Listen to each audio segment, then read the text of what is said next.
اوكي. سلاو. سلاو بخير بين همولايك. ان شاء الله ياسين ورجيري كتابي فاشيون جوانكاري وشسانوي جنان نروحهم زور بخوش حالة زانم كليرة أما دم وقفتقول سرنج كتاب بكين هرچند امر توزیع ماندوم چون لشارکی دوره واتن تقریبا 6 ساعت لیره و دوره بلام اما رجلی نقدم كبوي رجلی نقدم كخوشحالة بم ميتين وبم كوبون وبم گفتگو کردن لسرنگ كتابه برحال اما من كتابم ورجع راسي لزمان انجليزي وسر زماني كردي كتابك تقريبا 280 بريك أبي بكردي وبإنجليزي 230 بريك أبي أو أم كتابات لما تشارشوي بروجها بشكاني دزجا أيديا ورمان جرّا وكتابك بشكل زنجيري كدريش ك بردام إشي دزجا أيديا بردام إشي لسر كردو وتاكو يسج بردامه كتابك شمولي دزجاي باس فيندر بريس كدزجاي بريطانيا نسيانا چاپ کرا باڵین لە لای دەنجگاوە و نووسەرەکانی ئەم کتێبەش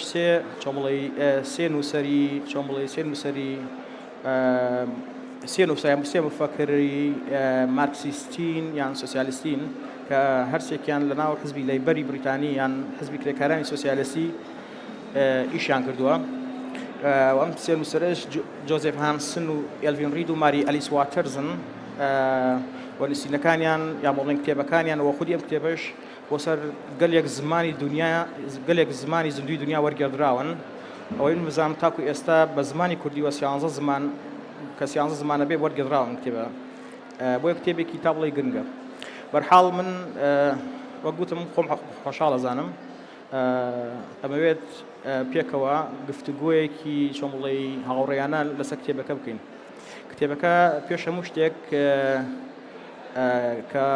كلسر سيا چمكي سركي وسطاوا سيا چمكا لدنيا امرو زور قصي لسركري لناو بابل بشكي بير مدكاني غور قصيان سركدوا فاشون جوانكاري چوسانوي جنان بلام هرچن كتابكار نقديكي شمولي راديكال وقول سيستم سرمایه‌داری دي سيستم كابيتاليزم بلام لتنيشتي اوشا قسكر بجوري لجوري كان قسكرنا لسر فيمينيزم لسر برسيجن بابلين لنا دنيا أمروية برحال مستركان يكتب فيها وايك جن لدنيا أمروية أفرد لدنيا أمروية شون بلي استميكي زوري لكريه أم استميش راسا رنجا بشكي يعني جزء بتشوكي ك للاين خيزان للاين بابلين هنشتي ترى وبكرة بلام أو استمع قولي كبرامر بأفرتك لأمر الدنيا السرمایه‌داری خودی سیستم که براسي سیستم السرمایه‌داری أمره لرجع كومبانيا كانوا لرجع أيديولوژيا ليبرالوا كبردام إيش لسروا كشون جن ملكش بكرة شون جن شمولي ببيت كويلي برهم كاني أوان بويا أمره برهم رولك زور جوراء بين اللوي كجن أكاب كويلي خوي چون بونا نمونه کی بسيطه هنوا بونا كاي باسي كاي فيزيشكي كم كاي فيزيشكي امرو بشكي زوري غوتاري فيزيشكي قصل سرواك كافرت لخويا نقصكي غوريه ناطواوا بوي ابي تشاب بكري ابي چوملي ابي چارسل بكري وانا امش بوي راسي بوي برهمكاني خويا صاح كانوا بوي ك بجول جورا كان برهمكاني خويا صاح كانوا ولا ما كان شبو بوي ك غريزي نارامي وناسقامجيري لا شمولي لأفرتا يمكن شمولي بلاو كانوا يعني دروس كان بلام أفرت راسي هر أجر كتابك كقصكرني كيمات كقصكرني سبسي أفرت كاب وتيروانيني كماترياليستي ميجوي قصد سر برسيجنا كوانا أجرته بوم ميجوي كدور وانا أفرت شون بون لقوم القاسرة كان للاين شمولي للاين بياو تشوسين راوتوا باشا ورد هاتوا مجل للاين خيال ومجل للاين قوم القاوة يعني أفرت هميشة بالرجاي ميجو کلتور کۆمەڵگا سیستەم تاکو ئێسش هەوڵیان دا ئافرەت لە قاڵب بدەن چۆن بڵێ ملکەچی بکەن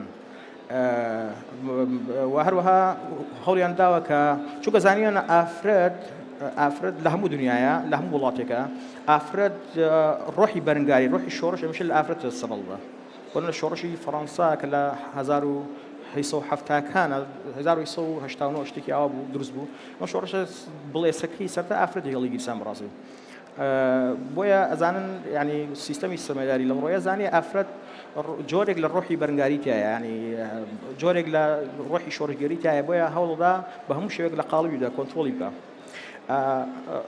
کتێبەکە بە شێوەیەکی قوڵ باسی فاشێن و جوانکاریشەکە بۆ ئافرەت بۆ ئەمڕۆ بۆ بە کۆلەی کەرسی جوانکاریەکان بەڕاستی یعنی کەرسی جوانکاری ئەمڕۆ کە بەشێکی زۆری کەرسی جوانکاری لەم ڕۆیە بەشێکی زۆری کەرسی جوانکاری لەم ڕۆیە هیچ پێویستی بەڕاستی بەڵام پیاوانی و ئافرەت کەرسانە کڕێ ئەزانێت یان نائگاییان نازانێت کە ئەم کەرسانە پێویستین بۆ ئەو بەڵام هەرەی کڕێت یعنی ئەمە بۆ کە چۆن بڵێ ئەم کەرس جوانکاریانەیە کە ئافرەت ئەمڕۆ لە دنیای بەکاری هێنێت ئەزانێت هیچ پێویست نین ئەزانێ ئەوە نییە بەڵام هەر ئەیکڕێ یعنی کێشەکەوەتانێ با بڵێن کێشەکەوەتانێ کە سیستەم ئەمڕۆ لە ڕێگەی دەستگاکانیوە لە ڕێگەی چۆن بڵێ کۆمپانیەکانەوە ئیش لەسەرواکەن چۆن سرنجی ئافرەت بۆ خۆیان ڕابکێشن بۆی ئەم کاڵانە ساکەنەوە یعنی ساکردنەوەی کاڵە ئەمڕۆ لە دنیای بۆتە لەلایەن کۆمپانیەکە بۆتە چۆن بڵێ بۆتە هینێکی زۆر زۆر کلتورێکی زۆر زۆر باو بۆیە کتێبەکە بە قوڵی باسی ئەم پرساناکە بەتابەتی باسی پرسیژنەکە بوتم کتێبەکە پێشەوەی کتێبێک ڕخنە بێ لە سیستەم ڕخنەی لە پێشەوەی کە قسەکرد بێت لەسەر کاپیتالیزم یان سیستەم قسەکردن لەسەر فێمینیزم یان قسەکردن لەسەر پرسی ئافرەت بەرحاڵ بەڵام یەک شتەیە لێرە ڕاستی کۆمەڵگای خۆمان کۆمەڵگای کوردی تا ئەندازەیەک یعنی کولتورەکەی هەموو شتێکی جیاوازە لە کۆمەڵگە خۆرئاوایەکان ڕەنگەم کتێبە لە سیاقی یان لە چوارچێوەی کۆمەڵگە خۆرئاوایەکان نووسرابێ بۆ ئافرەتێکی ئوروپی نووسرابێ بەڵام ڕاستە بۆ بەشێکی زۆریشی ئەکرێ لە ڕێگەی کتێبە خوێندنەوە بۆ چۆن بڵێ کولتورەکانی تر یان کۆمەڵگاکانی تر بگرێ بەڵام کۆمەڵگای کوردی هەمیشە کۆمەڵگایەکی جیاواز بووە یان سپێشل بۆ تایبەت لەبەرەوەی ڕاستە بۆ ئافرەت لە هەموو دنیای سیستەمی سەرمایه‌داری یان کۆمپانیەکانی چەوسێنەوە بەڵام لە کۆمەڵگای کوردیە لە بری سیستەم یان چۆن بڵێ کۆمپانیەکانەوە چۆن بڵێ کایی ترمانێکە ئافرەتە چەوسێنێتەوە بۆ کایی خێڵبانەیە کە کۆمە خێزانمانەیە باوکو برامانەیە ئێمە ئەزانین کە بەشێکی زۆری ئافرەت ئەمڕۆ ئەچەوسێنرێتەوە ئەکوژدێت وەکو ئێمە ڕۆژانای بینین ڕاستی بەشکی زۆرێک گەڕێتەوە بۆی کە کۆمەڵگای ئێمە خێزان ئێمە خێزانێکی نەریتین ئەوەی کە بە زمانی نزیکەوتێ پری مۆدێرنە ینی هێشتا مۆدێرن نییە ینی پێش مۆدێرن خێزایی ینێکی تەواو نەریتیە بۆیە ینی ئافرەت هەمیشە بە سوک سەیرەکرێ بە ڕگەزی چۆن بڵێ بە پلە دوو سەیرەکرێ لە خوار پیاوە سەیرەکرێ بۆیە کۆمەڵگای کوردی کۆمەڵگای زۆر زۆر تایبەت و جیاوازە یعنی چاوساردنەوەی ژنان لەلایەن ئەوی تری گەورەوە کە سیستەمی سەرمایه‌داری و نایە بەڕاستی بەشێکی زۆری لەلایەن خێزان و لەلایەن کۆمەڵگا و خێڵەوەمانەوە دێ بۆیە من حەز ناکەم زۆر لەسەر کتێب قسە بکەم قسە زۆر هەڵەگرێوانە پرسی زۆرتر تایە دەکرێت قسەی لەسەر بکرێ من ڕێگە بە چۆن بڵێ ڕێگە بە هاوڕێم کاترینا دەم ئەوش قسەی لەسەر بکە ئەو ئینگلیزی قسا کات و منیش تەرجمەیەکەم بۆ زمانی کوردی گەلێک خۆشحاڵم. You can start. Okay, hello everyone and good afternoon. My name is Catharina Tirsén. I have been promoting books by Pathfinder Press for decades in book fairs all around the world, and also as part of the working class in Sweden and the United Kingdoms. And I'm right now the book fairs manager at Pathfinder Books in London. First of all, I want to thank Almada for this fantastic book fair and also for the opportunity to give this presentation. I also want to thank the IDEA Foundation, who is sponsoring this event with Pathfinder Press, and the translator Shallaw, Yassin, Latif, who translated this book that the meeting is about. Thanks a lot. Okay.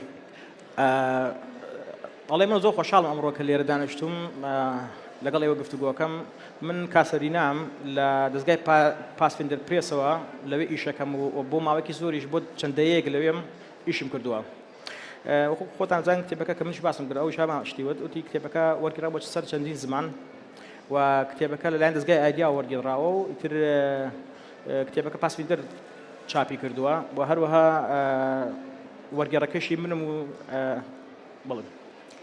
The motto of this book fair is "The world speaks Kurdish," and it's a very special pleasure for us in Pathfinder Press to be able to acknowledge that some of our books have been translated into Kurdish for the first time. Okay.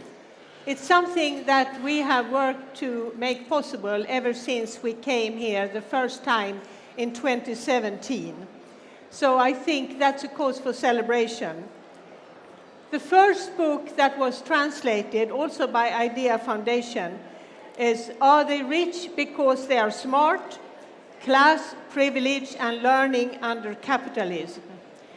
This book is Pathfinder's best-selling title at this book fair, and it has been at all book fairs we have been here. And was presented here last year in Kurdish by Idea Foundation. Okay.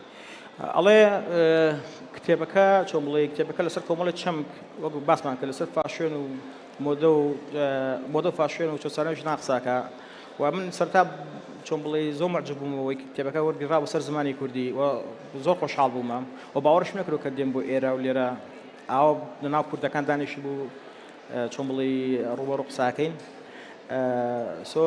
ئەڵێ ئەڵێ کتێبەکە کتێبێکی چاکە کتێبێکی قوڵە قسەکردن لەسەر ئەو پرسانە کە باسمان کرد و لەناو ئەم دەستگایە کە ئەیبینیت یەکێکە لە کتێب گرنگەکانی پاسفیندر پرێس کە چاپ کراوە و خۆشحاڵم کە کتێبەکانی پاسفیندر پرێس کە وردە وەرگێڕیتەوە زمانی کوردی. The merchants of beauty that you will read about in cosmetics, fashion. Don't speak, speak a little, okay? I can't. No, speaking in distance. Slower. Not speaking in distance, okay? Sentence and sentences. I'm translated. I can't hear you, I'm sorry. Tell me 4 sentences, okay? Speak 4 sentences, 5 sentences, okay. And I translate it to Kurdish language. Shorter. Okay. Yeah, okay. It's a hard job to translate. It's really, really difficult. I've done it, so I really appreciate Shallaw. And I'm going to try to help him as much as I can. Thanks a lot. The merchants of beauty, the big business, cosmetics and fashion industries that you read about in cosmetics, fashion and the exploitation of women, they make enormous profits. ئەڵێ بۆنە یەکی لە چەپەکانی کە بۆنە کۆسمەتیکە بڵێن کەرسەی جوانکاری ئەوان ئەمڕۆ لەدایان باڵێن سەرمایه‌داری کە بەرەمهێنرێت بۆ بە کەرسەیەکی زەق لە ناو ژنانە ئەمڕۆ بکە بەکارهێنرێ بۆ یە کتێبەکە بەشێکی زۆری قسەکردن لەسەر کۆسمەتیک قسەکردن لەسەر کەرسەی جوانکاری. They claim that they deserve these profits and this wealth because they are intelligent and work harder than the rest of us.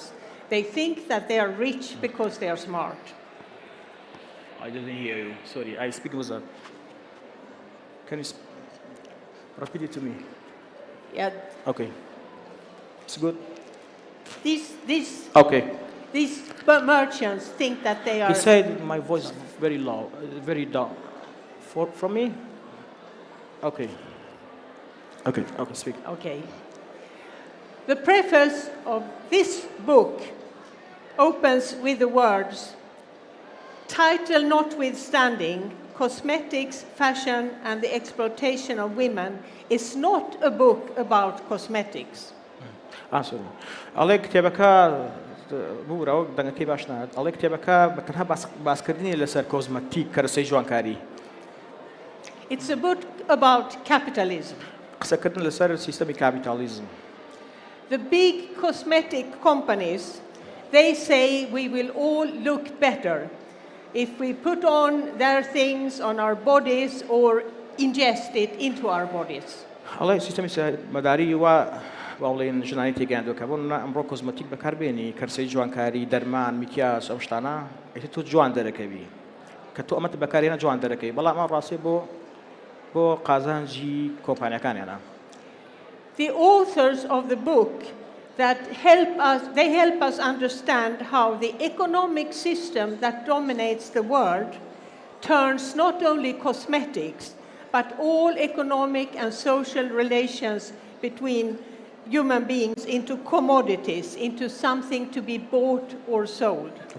الله كتابك يا ربتي ما ندبا وي تنها تينجين لكرسي جوان كاريو مش تانا كلنا في سيستم سرمایداری باوا الله تو أكري لرقي كتابك وتبقى إلى وي كبرنا أبوري سرمایداری شون إيشكا وشون أفرد أكري بكوموديتي يعني أكري كالا أبرو الدنيا سرمایدارية.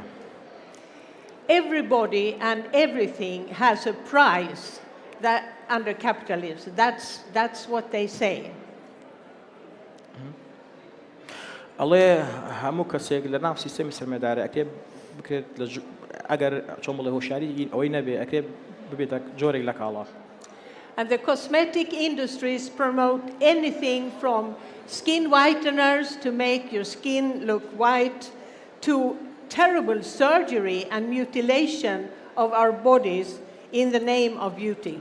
الله يقولنا أمروي كلا هنا كان نشتكي جوان كاريا كدسكاري بيس دكا أكريا ما مترسي شاملي مترسي لسر جيناتي تو لسر بيسي تو لسر صحته جياني تو دروس بكا. And this is today one of the most profitable industries around the world. That's one of the things that this book reveals. الله بويا كرسي جوان كاري لمرويا بيك كلا اشتقازان بوسكاني نفس سيستم سرمایداری بويا مكتبش زور لسري وصلا.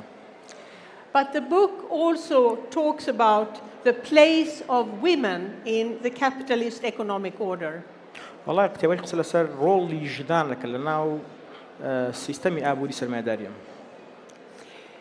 The oppression of women, which is that half of humanity that delivers new life into the world, that oppression is not a product of biology.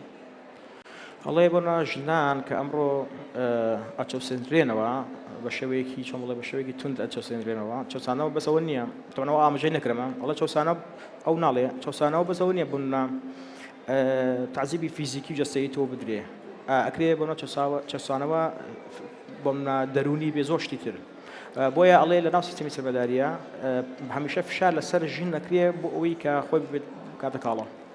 Its roots are not in the animal kingdom. It's an economic and social relationship that is the product of class society. الله ويمرو ما يبينين كأبينين لبشة زوري دنيا هستا كيبونا جنجل يكا يعني بابلين شانشيني كي أجلي كما يبينين بلام أما أونية بلام أما أبوري سرمایداری كا سبحانه بس بشة زوري دنيا.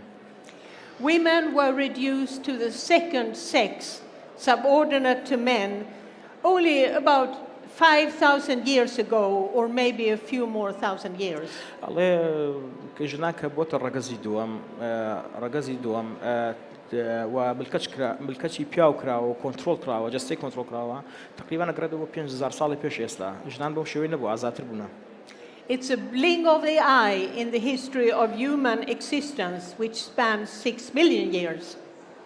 الله بيش هزاران صال بيش يسلا أفراد بجول جورا كان عزاتر بوا يعني رولي لقل بياو يكسان بوا ويكو جياون. That subordination of women was linked to the rise of class divisions based on private ownership of the land and the products created by the social labor of human beings. الله هبو معنا أكري جورك لجوازي شنايتي يقول ناو إنسانية الدروس بكا وبلا أما زور تقول لا شامولي لا سروش دي إنسان خويوا. In that process, women, like cattle and other domesticated animals, became valuable private property, a mere 5,000 years ago. ما وقوت من دوباره الله أفراد شامولي 5,000 سال پیش است يعني كراوتا بەجۆرە جۆرەکان یعنی ملکەچی پیاو کراوە ملکەچی سیستەم کراوە ملکەچی ئابووری و زۆر شتی تر کراوە. The authors of the book explain that the road to ending this oppression and exploitation of women is inseparable from the revolutionary struggles by working class and our exploited allies the world over. That is to take state power out of the hands of today's dominant capitalist rulers. هەڵێم کتێبە لایکی تریشەوە باسی جۆرێک لە بەرگریەکە باسی جۆر لە شۆڕشەکە بۆی چۆن ئافرەت بتوانێت خۆی ڕزگارکە یعنی لەژێر کۆت و بەندەکانی سیستەمی سەرمایه‌داری ڕزگار بکە. ئەمەشی تر بەشێکی ئایدیای کتێبەکە ناوڕێکی کتێبەکە باسی ئەوەکە. The earlier editions of this book had a big impact on young men and young women like myself when we discovered it at the beginning of our political lives. ئەڵێ کتێبەکە چاپی یەکەمی کاریگەریکی زۆر قوڵی هەبوو لەسەر گەنجان و لەسەر ئەوانش کە بتەمەند بوونە تا ئەندازەیەک وەک کاریگەریکی قوڵی لەسەر ژیانی سیاسییانە بووە. It was published at a time when many young women were getting industrial jobs where women had not traditionally worked. ئەڵێ باسی ئەوواکە کە بۆ ژنان ئەو ڕۆڵی کە بوون لە ناو کارە پێیان دراوە بەردەوام کە ستەمێنێکەوەنا ئەو ڕۆڵ ڕاستەقینەکەی خۆی نییە. I worked in a shipyard and later as an electrician in an iron ore mine up in the north of Sweden. You? At about the same time as the book first edition came out. ئەڵێ وەرە پێشتر خۆشم لە چەندین شوێنە کارم کردو ئەنە شتانەمە چای خۆم بینیوە.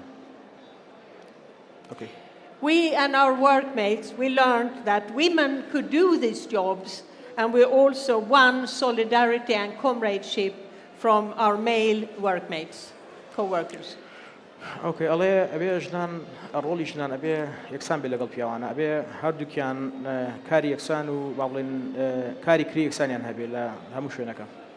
And the understanding from this book helped me and others chart a course for our lifetime.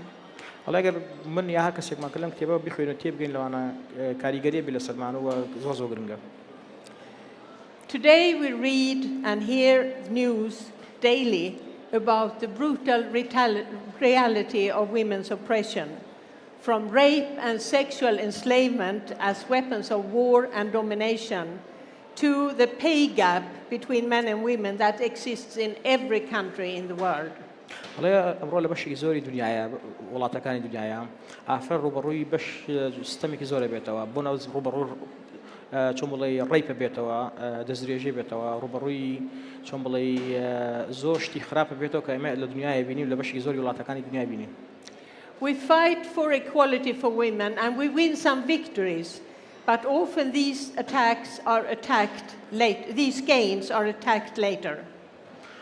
ئەڵێ وەک باسی کردە ئەڵێ ئەبە بەشی کتێبەکە باسی چۆن بڵێ باسی واکە کە ئەڵێ ئێمە باسی چۆن بڵێ کرێکاری یەکسان ئەمە تا ئەندازەی دووبارەیە کاری یەکسان و ڕۆڵی یەکسان لە ناو ئیشکردن و لە هەموو شوێنەکە.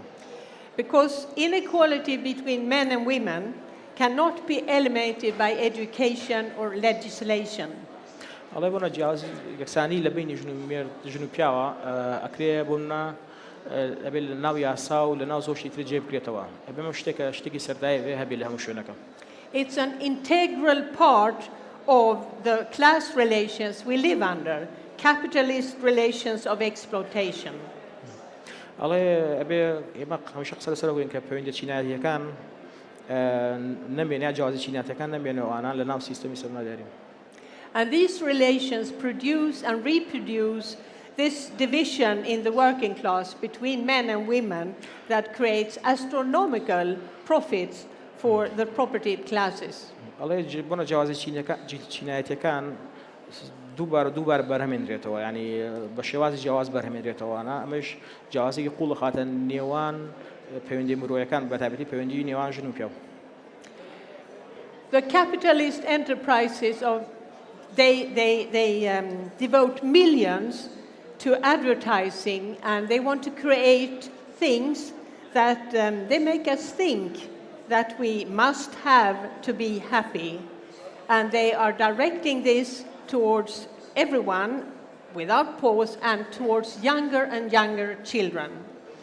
الله يبارك الله سيستم السماء همیشه واقع دکتو واتو الأوائل تو كتو همیشه وادر کمی که خوشبختی هیچ کشی کنیا أوای اتباع حاضر و آماده و هیچ کشی کنی لدنیاه والله أما شتکی چون بلی غلط چارانه و فیکه. The pressure to be fashionable, that is, to be employable in the eyes of a potential boss or attractive to a potential mate, has penetrated internet and the so-called misnamed social media. الله بشكي زوري أمر تشوسانوي أفراد لا بش إلا تشوملي لا للسوشيال ميديا لا شو أنا كاين تري أبينين كهمشة بروي بيدري أم برودانا شو كأفراد تشوملي أو شارعي كبيوسة بدأ بهنا نمينت. They have become new and powerful tools by which the capitalist ideology, morals and commodity intrude into our lives every day. الله الرأي أيديولوجيا كان يخوي وسيستم السماداري أيوة جو والله يكساني نمين لبين الجنومير يعني يكساني السروش تكنا منك أبيها لبين الجنومير ده. يعني okay. Sorry. And it spreads to more and more areas of the globe. In large areas of Africa, Asia and Latin America, and here too, we understand from talking to people in the booth, the fetish of cosmetics and fashion is an imperialist weapon like none other.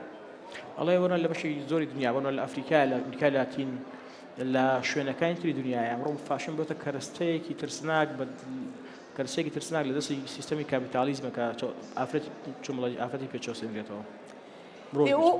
The authors of the book argue that class-divided society and the subordinate status of women is only a stage of human history.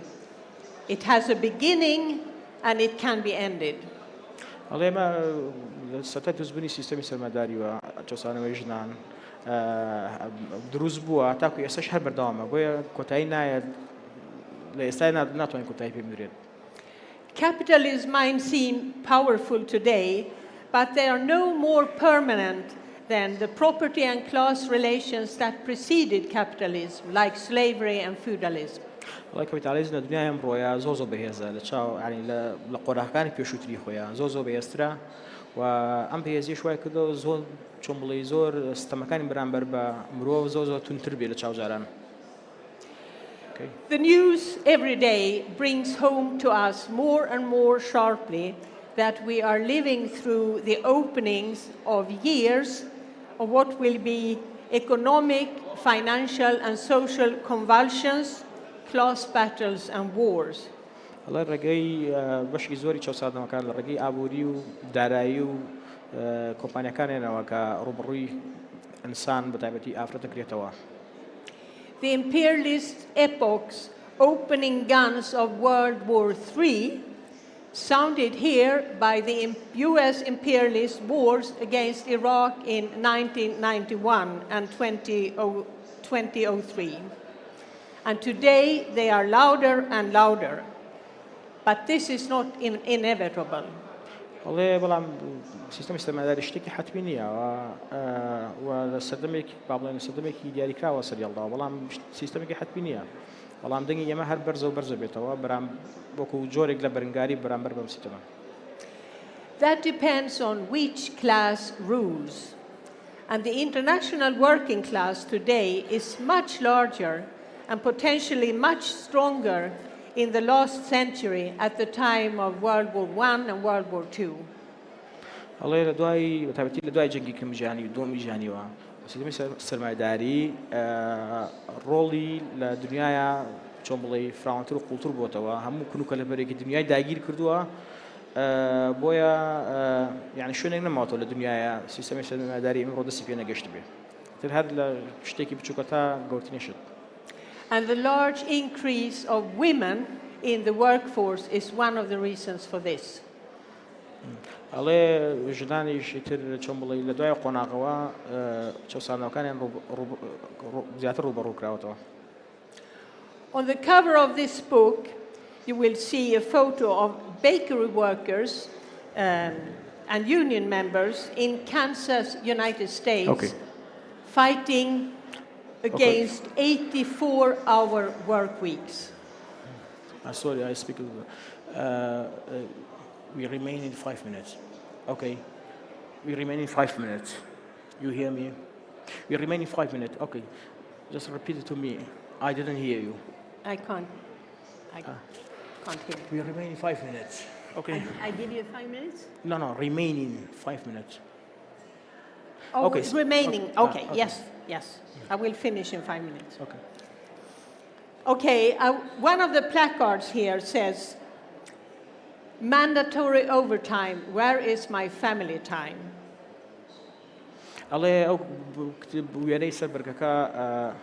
Your family? Sorry, I didn't hear you. It's your family? Yeah.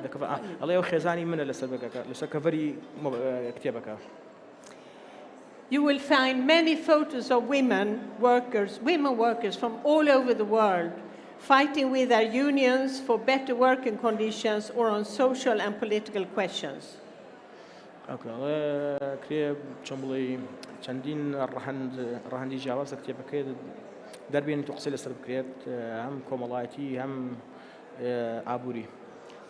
What is needed to stop a march to a third world war is growing working class consciousness and confidence in our own capacity and our own worth.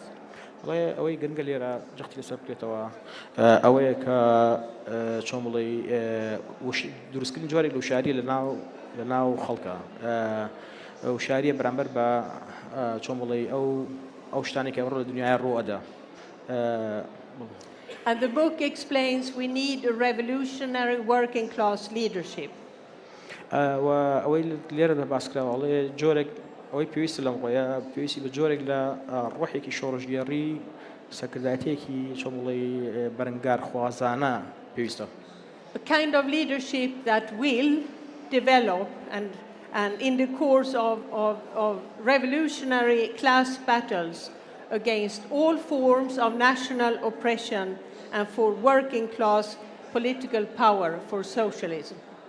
الله لهوي قرمتر أويك تشيني كريكار أولاً تشيني كريكار أويك بشك شاملي جورك بيوسي جورك لو جورك هوشارية للدنيا أمرويا هم هوشارية ضرورة برامبر با أويك هم خوي بناسي وهم سيستمك بناسي ويا شورش لمرود شاملي روش تكي تابلي ضرورة. We need the kind of leadership provided by Vladimir Ilyich Lenin and the Bolsheviks, the party he forged fighting the Tsar and winning the Russian Revolution. الله يبارك ما يكل رابر كمان كناوي إليش لينيا رابر يكل روسيا لو كاتي كلي صبر الله رابر كتاب الله برنجار خوازو شورش جربوا كشون بلي بجول جورا كان رجري كي جورب ولا أو شوسان أو كارثة تاني كالدنيا مروي رودا.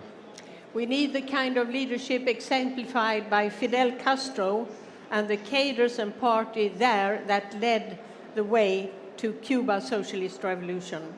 الله بيسمى جورا كسائتيك وكو فيدل كاسترو هيك وانا بتواني شورشك يوك أويك هالي جيرسان شورشك نيو هال بيسينتو. And we need a leadership of the exploited producers of all skin colors and nationalities. بيسمى شورشك جوازي رنجكانيلي جوازي شيناتينيلي. Of men and women the world over, the kind of leadership demonstrated by Malcolm X in the United States with moral courage and integrity.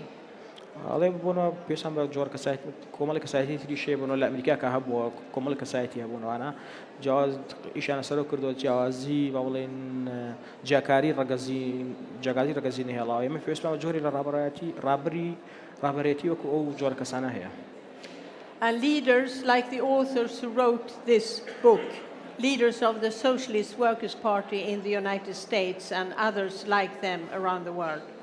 پێویستمان بە لیدەرشیپێکە باڵێن ڕابەرێکە یان حزبێکی سوسیالیستیە کە بتوانێت کە وەک ئەمڕۆ لە دنیاە بەشێکی وڵاتەکانی دنیا هەیەوانە وەکەوانە ڕۆڵ بگێڕن.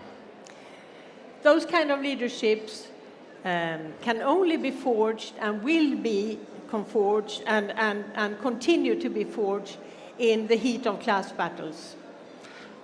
وڵێ بۆیە پێشواوە جۆرە کەسانە هەیە بتوانێت حزبێکی سیاسی باڵێن سوسیالیستی دروست لە دنیای ئەمڕۆیە بتوانێت ڕابەرایەتی شۆڕ بکە. This is a book to read and enjoy. There's a lot of debate in the book itself. وڵێ ئەم کتێبە دیبیت نییە بۆ ئەوەی کە بخوێنرێتەوە چێژی لێ ببینی سوودی لێ ببینی. But even more important than that, this is a book that helps to arm us for the only battle that can open the door to women's equality and a future for humanity. The battle to settle on a world class which class will rule. وڵێ لە هەموو گرنگترین کتێبێکە بۆ چۆمڵی بۆ نەمان نێشتنی جیاوازی باوڵەن چینایەتی نێشتنی ئەو نایەکسانی کە لە بینی ژن و مێردە یان ژن و مێردە هەیە لە دنیای ئەمڕۆیەوە بۆ ئەوەیە کە بۆ داهاتوو ئینسانیەتە بەڕاستی بۆ ئینسان بزانێت لە داهاتوو بزانین داهاتوو چی ڕوئەدا ئەوانە. I think you, after this, the book is available for sale over there. We can sign it if you like to. We might have time for one or two questions. No. No questions. Okay. وڵێ کتێبەکەش لەوێ دانراوە ئیتر هەر کەسێ ویستی مزای لەسەر دەکەین. So thank you everyone.